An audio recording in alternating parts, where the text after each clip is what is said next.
Hi friends, இன்னைக்கு பருப்பு இல்லாத சாம்பார் தான் செய்ய போகிறேன். இட்லியோட தோசையோடலாம் ஊற்றி சாப்பிட்றதுக்கு ரொம்ப சூப்பராக இருக்கும்.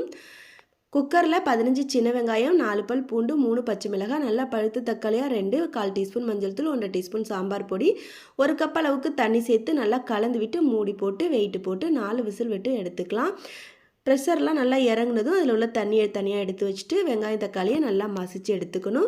மசித்த பிறகு நம்ம எடுத்து வச்சுருந்த தண்ணி இது கூட சேர்த்துடலாம். சேர்த்து கலந்து விட்டுட்டு பேனில் 1 டீஸ்பூன் எண்ணெய் சேர்த்து சூடானதும் 1/2 டீஸ்பூன் கடுகு, 1/2 டீஸ்பூன் ஜீரகம், 1 வரமிளகாய், 1/4 டீஸ்பூன் பெருங்காயத்தூள், 1 கொத்து கருவேப்பிலை சேர்த்துட்டு நம்ம ஏற்கனவே வேக வச்சுருந்த சாம்பாருக்குள்ள தக்காளி வெங்காய கரைசலை சேர்த்துட்டு 1 கப் தண்ணியும் சேர்த்து கொதிக்கிற நேரத்தில் 3 டீஸ்பூன் அளவுக்கு கடலை மாவு சேர்த்து தண்ணி சேர்த்து கரைச்சிட்டு இது கூட சேர்த்து கலந்து விடணும். கடலை மாவோட பச்சை வாசனை போகிற அளவுக்கு நல்லா கொதிக்கட்டும். சாம்பாருக்கு தேவையான அளவு 3/4 டீஸ்பூன் உப்பு சேர்த்துருக்கேன்.